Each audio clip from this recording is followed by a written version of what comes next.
రాష్ట్రంగా చూస్తాయి. కానీ మాకు ఇది ఎపి సెంటర్. మేము కూడా ఇతర రాష్ట్రాలకు విస్తరించాలనే ఆకాంక్ష ఉన్నప్పటికీ మాకు మా న్యూక్లియస్, మా ప్రధాన కేంద్రము అల్టిమేట్ గా హైదరాబాద్, అల్టిమేట్ గా తెలంగాణ. కాబట్టి మా మెయిన్ ఎజెండానే మాకు తెలంగాణ. కాబట్టి తెలంగాణ కోసం, తెలంగాణ సమస్యలపైన, తెలంగాణ వాటాలపైన, తెలంగాణ హక్కుల కోసం ప్రత్యేకంగా పోరాడగలిగేది, బలంగా కృషి చేయగలిగేది ఒక్క బీఆర్ఎస్ మాత్రమే అనే మాటను అందుకే అంటా ఉన్నా. తెలంగాణ గలం, తెలంగాణ బలం, తెలంగాణ దళం బీఆర్ఎస్. అందుకే పార్లమెంటులో తప్పకుండా ప్రశ్నించాలన్నా, ఏ అంశాన్ని లేవనెత్తాలన్నా కేవలం అది చేయగలిగేది, పోరాడగలిగేది ఒక బీఆర్ఎస్ మాత్రమే అనే మాటను కూడా నేను రాష్ట్ర ప్రజలకు కూడా విజ్ఞప్తి చేస్తా ఉన్నా. ప్రతి రాష్ట్రానికి భారతదేశంలో ఒక ప్రత్యేకమైన రాజకీయ అస్తిత్వం ఉంటుంది. ప్రతి పార్టీకి ఒక ప్రత్యేకమైన అస్తిత్వం కూడా ఉంటుంది. ఆ రాష్ట్రానికి గుర్తింపును, గౌరవాన్ని తెచ్చే ఒక లీడర్ ప్రతి రాష్ట్రానికి కూడా ఉంటారు. సొంత బలంతో, గట్టి గలంతో మాట్లాడే సత్తా ఉన్న నాయకులు భారతదేశంలో ప్రతి రాష్ట్రంలో ఉన్నారు. అట్లా ఉన్నప్పుడే ఆ రాష్ట్రానికి విలువ ఉంటుంది. ఉదాహరణకి బెంగాల్ అనగానే మనకు గుర్తొచ్చేది ఎవరు? మమతా బెనర్జీ గారు. బెంగాల్ కి బేటీ అనగానే ఇవాళ మమతా బెనర్జీ గారు, దీదీగా పిలువబడే మమతా బెనర్జీ గారే గుర్తొస్తారు. తమిళనాడు అనగానే గుర్తొచ్చేది ఇవాళ ఒక డిఎంకే, ఒక స్టాలిన్ గారు, లేదా అన్నా డిఎంకే పార్టీ గుర్తొస్తుంది.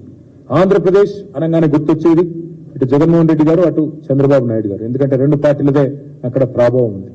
ఒడిశా అనగానే గుర్తొచ్చేది నవీన్ పట్నాయక్ గారు, బిజు జనతాదళ్ పార్టీ. బీహార్ అంటే గుర్తొచ్చేది నితీష్ కుమార్ గారు, తేజస్వి యాదవ్ గారు.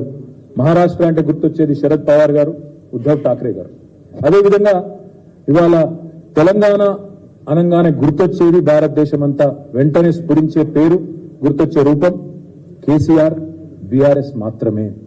ఎవరు ఎన్ని చెప్పినా, ఎవరు ఎన్ని రకాలుగా మాట్లాడినా ఇది నిర్వివాదమైన అంశం. ఇందులో రెండో అభిప్రాయానికి ఎవరికి కూడా నిజానికి ఆలోచన కానీ ఇంకా దానికి కానీ ఆస్కారం కూడా లేదు. ఇవాళ ఈ పవర్ఫుల్ నాయకుల వల్ల అటు మమతా కావచ్చు, లేదంటే ఇటు నవీన్ పట్నాయక్ గారు కావచ్చు, లేదా మమతా బెనర్జీ గారు కావచ్చు, అదే మాదిరిగా శరద్ పవార్ గారు, ఇంకా ఇతరులు కావచ్చు, వీరి వల్ల ఆ రాష్ట్రాలకు ఒక రకమైన గుర్తింపు, గౌరవం వచ్చింది. కేసీఆర్ గారి వల్ల కూడా తెలంగాణ అనే రాష్ట్రమే వచ్చింది, ఆ రాష్ట్రానికి అస్తిత్వం వచ్చింది. తెలంగాణ అన్న పదానికే పర్యాయ పదంగా మరి కేసీఆర్ గారు మారినారు అంటే ఇది అతిశయోక్తి కాదు. అందుకే తెలంగాణ కోసం ఆనాడు 32 రాజకీయ పార్టీలను ఒప్పించిన, దేశ రాజకీయ వ్యవస్థను ఒప్పించిన, పార్లమెంటులో ఇక ప్రతి ఒక్కరిని కింది స్థాయి 4th క్లాస్ ఎంప్లాయీ నుంచి ప్రధానమంత్రి దాకా అందరినీ కలిసి మరి ఆనాడు ఈయనను చూడంగానే మాకు తెలంగాణ గుర్తొస్తుంది అనే విధంగా కేసీఆర్ గారు ఎక్కని కడపలేదు, మొక్కని బండలేదు అన్నట్టు ఆనాడు విస్తృతంగా ఢిల్లీలో మరి ఆ రోజు చేసిన ప్రయత్నం వల్లనే రాష్ట్రం సాకారమైన విషయాన్ని కూడా నేను గుర్తు చేస్తా ఉన్నాను. అసెంబ్లీలో తెలంగాణ అన్న పదాన్నే నిషేధించబడే స్థాయి నుంచి ఇవాళ తెలంగాణ అసెంబ్లీలోనే మరి తెలంగాణ వాళ్ళు స్వయం పాలనలో నిలిచి ఉన్నారు అంటే ఇవాళ దానికి కారణమైంది కేసీఆర్ గారి రాజకీయ చాతుర్యం, బీఆర్ఎస్ పార్టీ యొక్క ప్రయత్నం అనే మాట కూడా నేను గుర్తు చేస్తా ఉన్నాను. ఎన్టీఆర్ గారి పేరు చెప్తే ఎట్లా అయితే తెలుగు వారు గుర్తొస్తారో, కేసీఆర్ గారి పేరు చెప్పగానే తెలంగాణ అని స్ఫురించడం కూడా అంతే న్యాచురల్.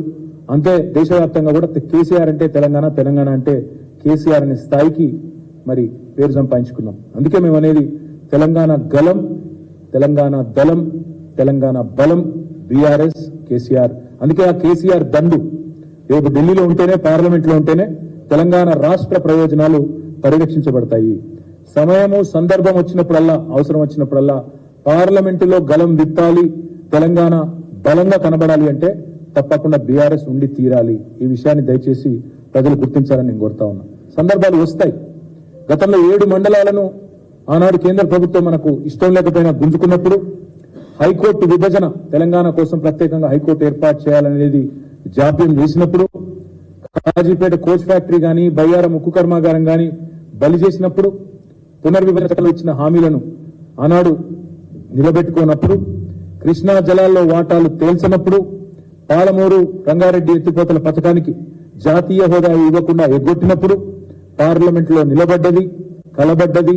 ఆనాడు గొంతు విప్పి ఆనాడు మొత్తం దేశం మన వైపు తిరిగి చూసే విధంగా చేసింది కేవలం కేసీఆర్ గారి ఎంపీలు, మా బీఆర్ఎస్ ఎంపీలు తప్ప ఇంకో పార్టీ కాదు. పార్లమెంటును స్తంభింపజేసింది బీఆర్ఎస్ఏ. ఇట్లా ఎన్నో సమస్యల మీద తెలంగాణకు సంబంధించి పోరాటం చేసింది, నిర్విరామంగా కొట్లాడింది గత 10 ఏళ్లలో బీఆర్ఎస్ పార్టీ. మన రైతులు పండించిన వడ్లను కొనుగోలు చేయకుండా ఆనాడు వ్యవసాయ శాఖ మంత్రిగా నిరంజన్ రెడ్డి గారు, తర్వాత వారితో పాటు మేమందరం పోయి ఢిల్లీలో ఆడికి పోయినప్పుడు మమ్మల్ని అవమానిస్తే నూకలు తినడం నేర్పించండి మీ వాళ్ళకని చెప్తే పిడికిలి బిగించి తెలంగాణ రైతుల పక్షాన ఆనాడు ఢిల్లీ వేదికగా జంతర్ మంతర్లో, అదేవిధంగా తెలంగాణ భవన్లో ధర్నా చేసి మొత్తం దేశం దృష్టిని మన వైపు తిప్పింది బీఆర్ఎస్ మాత్రమే, కేసీఆర్ మాత్రమే.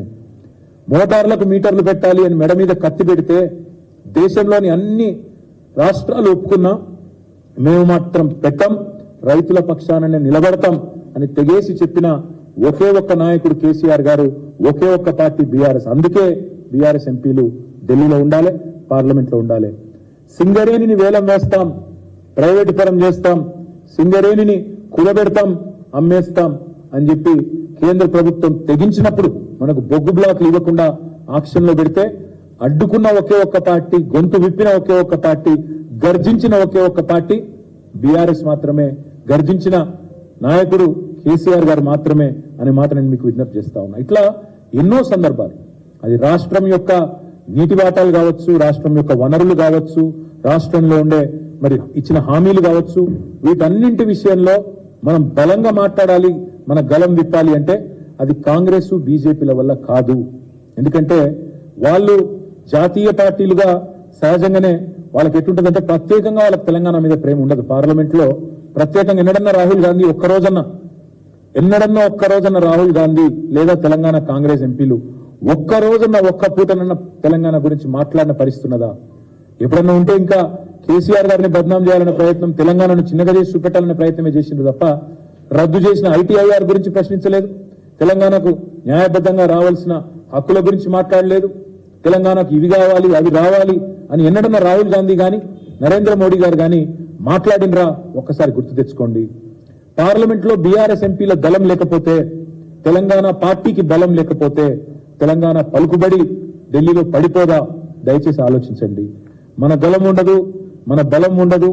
మళ్ళీ మనం అనామకులుగా ఎట్లయితే ఆనాడు తెలంగాణ పదాన్ని శాసనసభలో నిషేధించినారో రేపు పార్లమెంట్ లో కూడా తెలంగాణ అన్న పదమే వినబడకుండా పోయే ప్రమాదం ఉంటది బీఆర్ఎస్ లేకపోతే. ఇది కూడా రాష్ట్ర ప్రజలు గుర్తెరగాలని చెప్పి కూడా నేను కోరుతా ఉన్నా. ఇంకొక మాట కూడా, ఇతర రాష్ట్రాల్లో మరి వాళ్ళందరూ వాళ్ళ రాష్ట్ర ప్రయోజనాల కోసమేమో కలిసికట్టుగా పోరాడతారు. ఇక్కడ రాజకీయంగా ఎన్ని వైరుధ్యాలు ఉన్నా తమిళనాడులో మళ్ళీ తమిళనాడు రాష్ట్ర ప్రయోజనాల విషయానికి వస్తే ఎంపీలందరూ ఒకటైతారు. కానీ దురదృష్టం తెలంగాణలో ఆ పరిస్థితి లేదు. తెలంగాణలో ఇక్కడున్న కాంగ్రెస్ నాయకులు, బీజేపీ నాయకులు ఇద్దరు కూడా ఒక అలవాటుగా మారిపోయింది. తెలంగాణ రాష్ట్రం అంటే ఇక్కడ ఏమన్నా మంచి జరిగితే మొత్తం క్రెడిట్ అంతా కేసీఆర్కే పోతుంది కాబట్టి ఎట్లన్నా ఈ రాష్ట్రానికి ఏమైనా రాకపోయినా లేదా ఈ రాష్ట్రానికి ఏమైనా నష్టం జరిగినా పర్వాలేదు కానీ తెలంగాణ మాత్రం ముందుకు పోవద్దు అన్నట్టు ఎన్నడూ తెలంగాణ జెండాను గాని ఎజెండాను గాని పార్లమెంట్ లో కాంగ్రెస్ గాని బీజేపీ గాని ప్రస్తావించిన పాపాన గత 10 ఏళ్లలో పోలేదు. ఇది వాస్తవం. పార్లమెంటరీ పార్టీ మీటింగులు జరుగుతాయి ప్రతి పార్టీకి, కాంగ్రెస్ పార్టీకి జరుగుతుంది, బీజేపీకి జరుగుతుంది. ఎన్నడన్నా ఒక్కరోజు గత 10 ఏళ్లలో వాళ్ళ పార్లమెంటరీ